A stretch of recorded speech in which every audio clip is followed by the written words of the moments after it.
what have we here?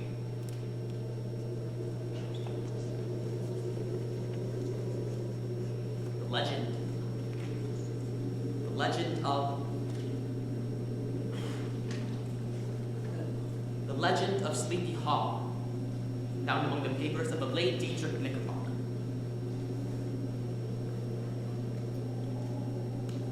In the bosom of one of the most spacious coves, which indent the eastern shore of the Hudson, there lies a small market town, or rural port, which by some is called Greensburg, but which is more genuine and proper by the name of Tarrytown. This name was given, we are told, in the former days by the good housewives of the adjacent country. From the propensity of their husbands to linger about the village tavern on market days. Not far from the village, there's a little valley, which is one of the quietest places in the whole world. A small brook glides through it, with just a murmur enough to lull one to repose. And the occasional whistle of a quail.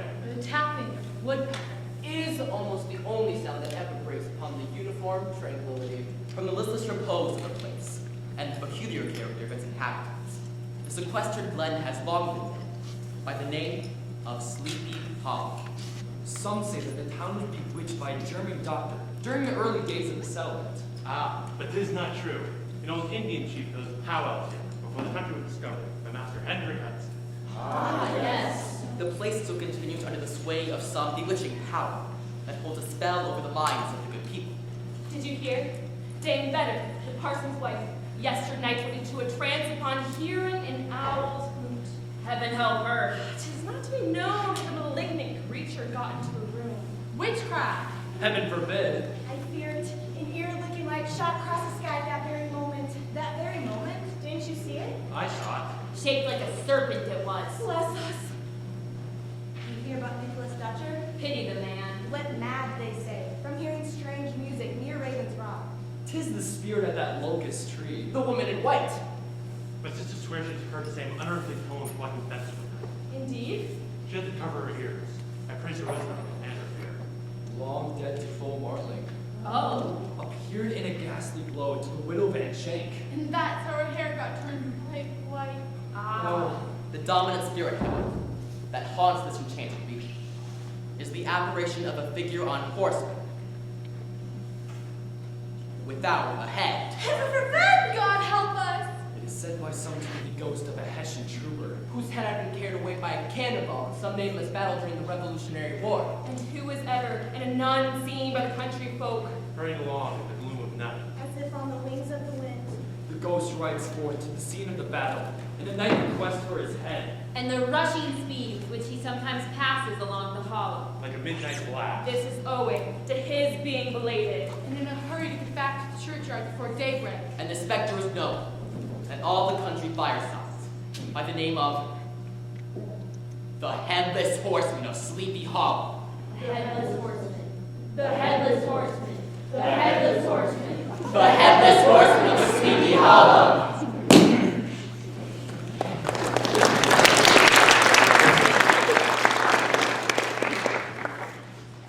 Now this by place of nature, there abode. There abode a worthy wight by the name By the of name of Ichabod Crane. Ichabod Crane had sojourned. Or, as he liked to call it, tarried in Sleepy Hollow. For the purpose of instructing the children of that vicinity. To see him striding along the profile of hill on a windy day. One might mistake him for some scarecrow eloped from a cornfield. Like the hum of a beehive. Interrupted now and again by the authoritative voice of the master. Children!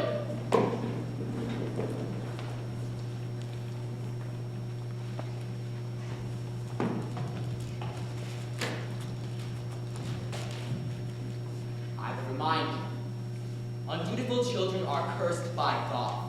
There is a secret blasphemy upon undutiful children. The fiends of darkness will be the ravens, and the eagles that shall fasten their talons in the eyes of those children. Let there be no saltiness, no sauciness, no pretertortiness in your deportments. Wherefore, scholars, do you with all conscience of God, honor thy schoolmaster, and perform thy task which he imposes upon thee. Do not set light by thy schoolmaster, but love him, and prize him and hearken to him, and be thankful to God for him. These are ways to escape the curses of God. Now, copybooks open and repeat after me. So, go, me, see, do. So, go, me, see, do. Ichabod Crane was not in truth one of those cruel potentates of the school. On the contrary, he administered justice with discrimination rather than severity, I go. I go, taking the burden off the backs of the weak. and laying on those of the strong. See me. See me. The little puny thing that looks like we explosion the rod was passed by with indulgence. See me go so.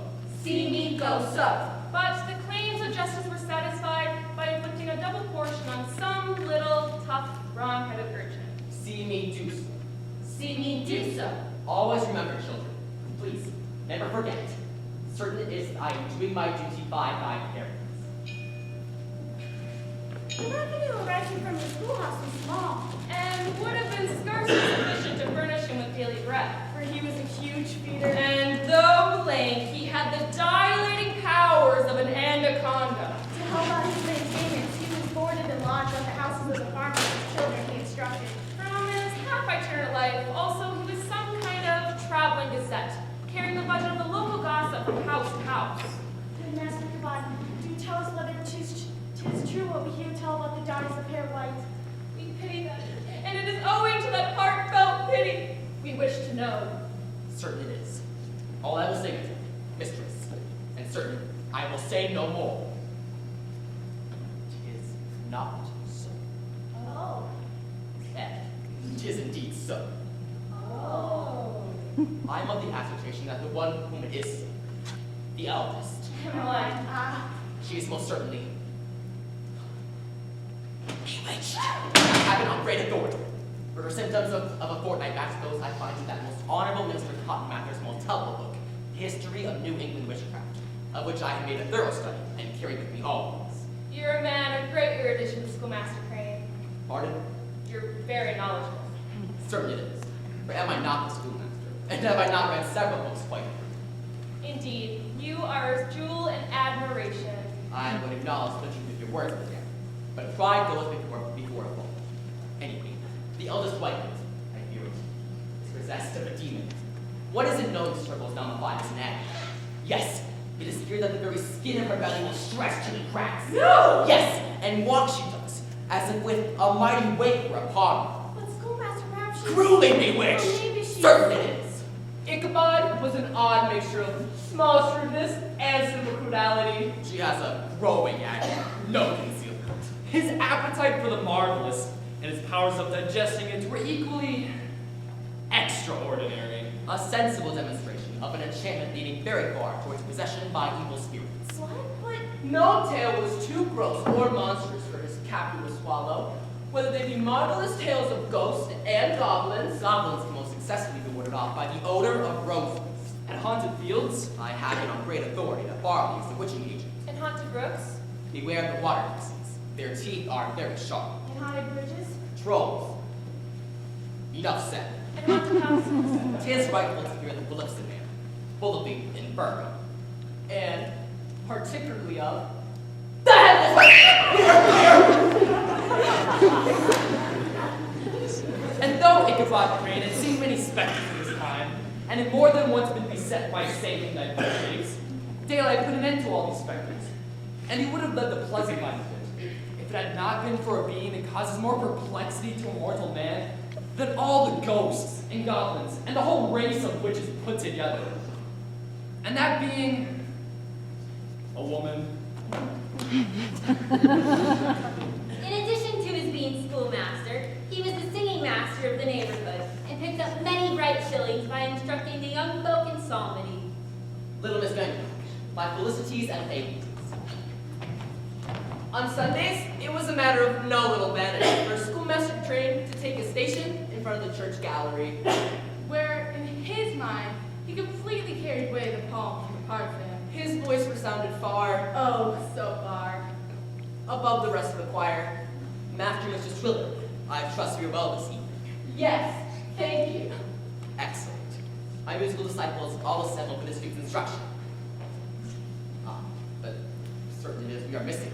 Katrina. Yes, I know. I saw her walking. Katrina von Tassel, the daughter and only child of a substantial bond, the Menhir von Tassel. We know. That booming lass from Crush 18, ripe and rosy cheeked and melting as one of her father's peaches. We know. And universally famed, not merely for her beauty, but for her vast expectations. We know. And of such, and why there she is. Schoolmaster Craig, I do hope I have not kept everybody waiting. We should always wait for you, Mistress Katrina, and be most happy for the waiting. To show our forgiveness, which is so freely given, might I opportunely kiss thy pretty hand? Oh, yes. And knowing I have so often forgotten, Papa gave me a shilling for you. Here. Keep it, as a further token of our forgiveness. Well, let us begin. Lord is my shepherd, and so forth. Salters open, chins up, voices raised. Alrighty.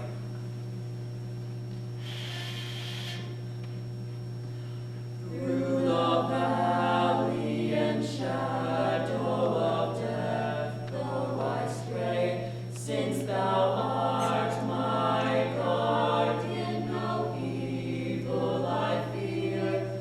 Thy rod shall defend me, thy staff be my stay. No harm can befall me with my comforter near. Excellent. Most particularly you, Mistress. Well, let us now focus only on our words and explorations. No breathings. Bolder breathings will give the voice more assonance. Deep breaths. Breath! Shall we? It is not to be wondered at that so tempting a morsel as Katrina von Tassel soon found favor in Ichabod's eyes. Especially after he visited her in her maternal mansion, that vast and prosperous stronghold situated on the banks of the Hudson. From the moment Ichabod laid his eyes on the properties of Baltham von Tassel, his peace of mind was at an end, and his only study was how to win the affections of the peerless Katrina. In this enterprise, however, he had more real difficulties than generally fell to the lot of a knight-errant of yore, who seldom had anything but giants, enchanters, fiery dragons, and such like easily conquered adversaries to contend with. But he had to encounter a whole host of fearful adversaries, of real flesh and blood. The numerous rustic admirers who beset every pore of lovely Katrina's heart, keeping watchful and angry eye upon one another. Among her admirers, the most formidable was, Oh, that burly, That roaring, oh, that roystering, that plague Vulcan by the name of Abraham. But my friends call me From them front. Yes, that's me. What are you doing here? the hero of country round. Broad-shouldered, And double jointed. much admired. We beg your pardon, von Brunt. he was famed for his great knowledge and skill in horsemanship. Always ready for a fight. Or a frolic I am.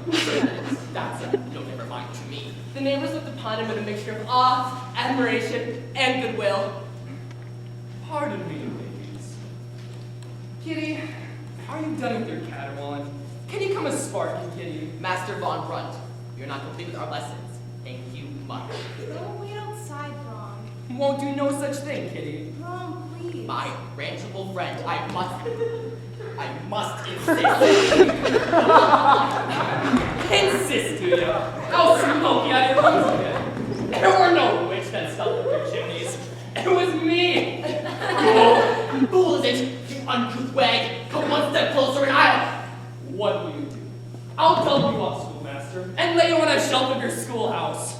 Ron Bear, now do be sweet, Ron Bear, and let us finish. Come a sparking, Kitty. No, be a good Ron Bear and go. Well, I might just do that, Kitty.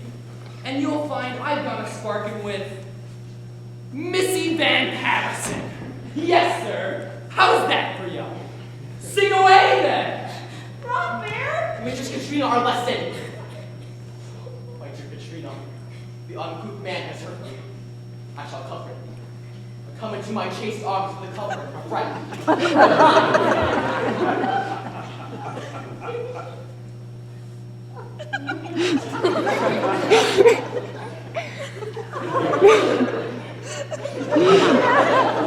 I shall make up for this version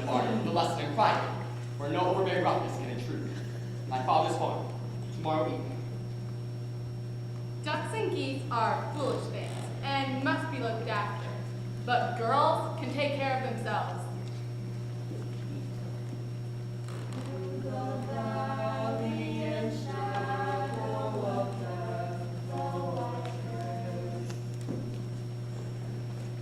My dearest, having here, my star, Mistress Katrina. A piece of music, a computation of great beauty, as are you. Thank you. The parlor clock struck 6. I'll be needed in the house. Our lesson, Oh, a moment first. This is the hour so favorable of a lover's establishment, Katrina. I profess not to know completely what a woman's heart is wooed and won. To me, they've always been a matter of thrill and admiration. Some of you seem to have at one point of access, while others of you may have 1,000 different avenues, and maybe one in 1,000 different ways. One who wins 1,000 common hearts is entitled to some renown. The one who keeps undisputed sway over your heart, my dear Katrina, is indeed a hero. whatever do you mean, schoolmaster? How might I win you, mistress of my heart? Who's to say but that you've already won? You are very dear, schoolmaster. You may kiss my hand if you wish. Mama and Papa asked me to invite you to a quilting frolic tomorrow evening. Do say that you'll come. Everyone will be there. Everyone. But what am I to expect, Katrina? Why, a merry time of it, Ichabod. The next day, the gallant Ichabod spent an extra half hour in his toilet, brushing and furbishing up his best, and indeed in suit of rusty black. Then arranging his looks by with broken-looking locks, he borrowed a horse from the farmer's whom he was selling silver. Unless the gallant youth should forth like the knight-errant on a quest for adventures. It was toward evening that Ichabod arrived at the castle of the Herr von Tassel.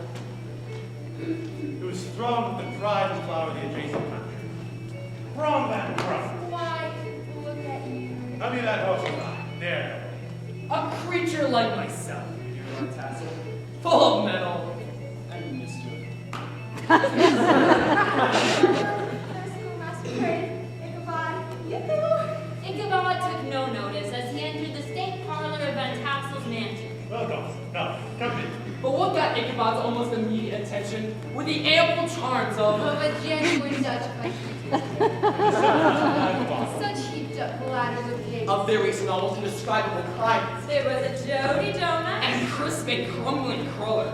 Sweet cakes and shortcakes ginger cakes, and honey cakes. And the whole family of And cakes. then there were apple pies. and peach pies, Pumpkin pies. Besides slices of ham and smoked beef. and roasted chicken, together with bowls of milk and cream. All with the motherly teapot sending a cloud of vapor from the base. Oh, heaven bless the table. With him, I want breath and time to dress this banquet as it deserves.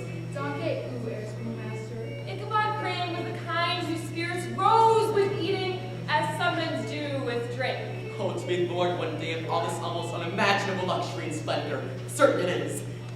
They're gonna play the real. Woman, all to the dance.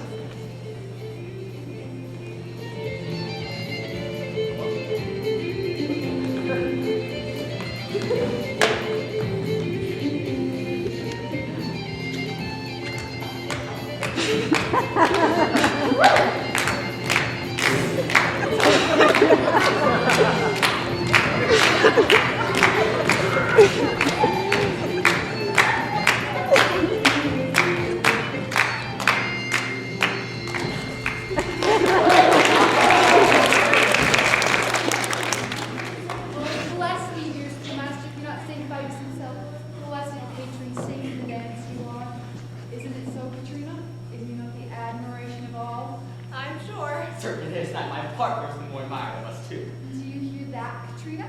How could I be otherwise than joyous and animated with the likes of Mama, I need some air. May I please? Pardon me, schoolmaster. Schoolmaster. yes, your Von Tassel. Old Jesse here speaks of the woman in white. She the house of dark land. Yes. I heard her shrieking up a dander last night. It means a storm's coming. Flight of snow by morning, to be sure. Certain it is that sensitive, seeing as she's said to have perished in the snow. I doubt your snow testing. What's your wager, schoolmaster? Such a spreading time it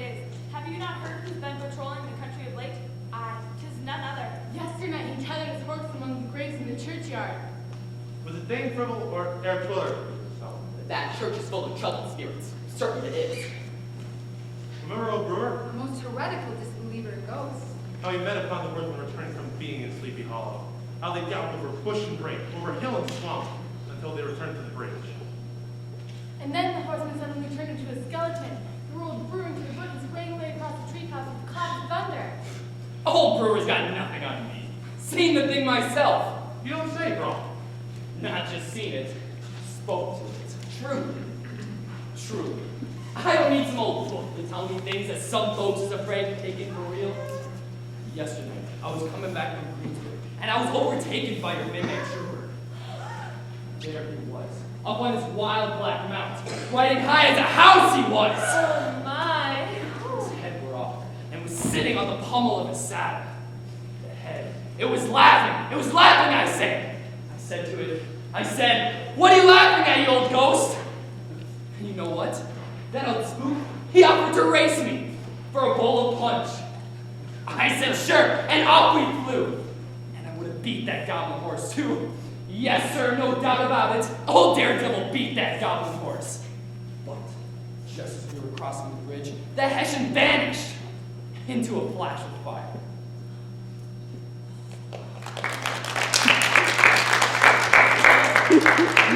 So, what do you say to that, schoolmaster? Ichabod Crane repaid them in large, very large extracts from the invaluable author, Cotton Mather, and of the fearful sights in which he himself had seen in his nightly walks about Sleepy Hollow. The revels now gradually broke up.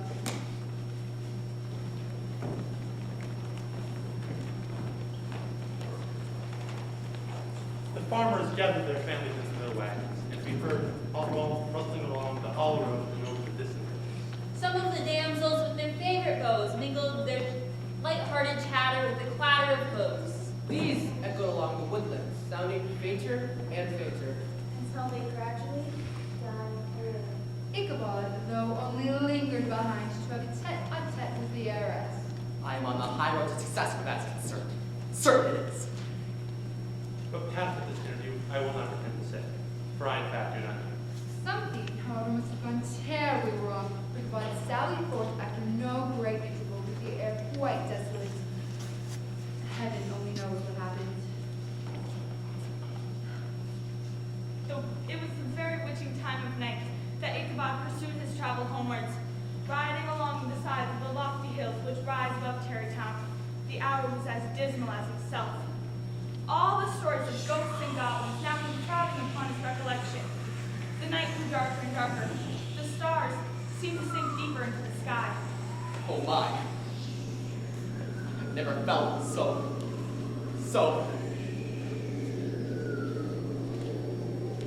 Dear, oh dear. This is the place. The very place where. In the center of the road, there stood an enormous tree. Its limbs were gnarled and fantastic, twisting almost down to earth and rising again into the air. Nothing but the wind, sweeping through the dry branches. Certainly it is. About 200 yards from the tree, a small brook crossed the road, ran into a thickly wooded glen. This was ever considered to be a haunted street, and fearful of the feelings of the schoolboy who hasn't passed it after dark. All right now. What's to be done? To turn and fly? Too late for that. Certainly it is.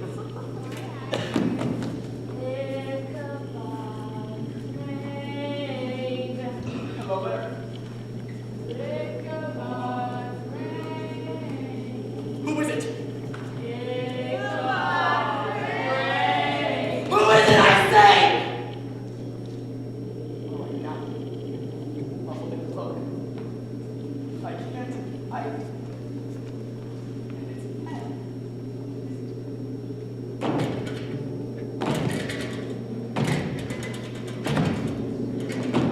The bridge. If I can but reach the bridge, maybe I'll lay my fire and bring stone. Hey, come on! No!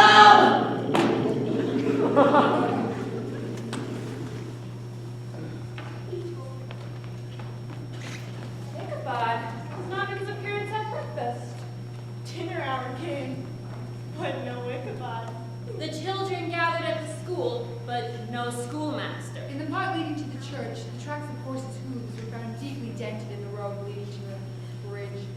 From beyond which, on the bank of the brook, where the water is deep and black, was found the hat of the unfortunate Ichabod.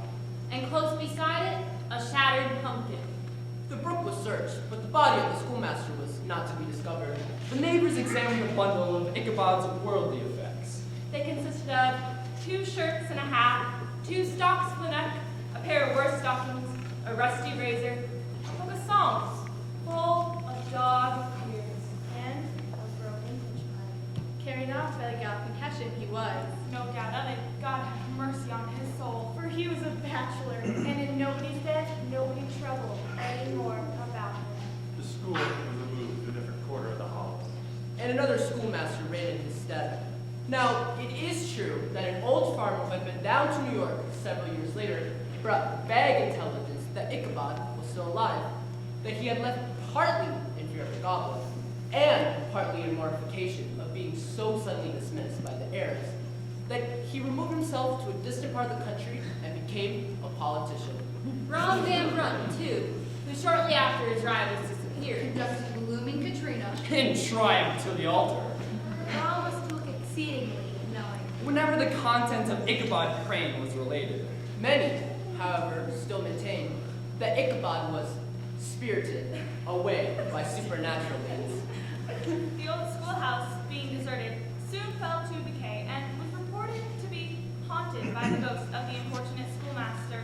The children, loitering homeward of still summer evening, often fancied hearing. A voice in the distance. Chanting a melancholy song. And all this was heard among the tranquil solitudes of Sleepy Hollow.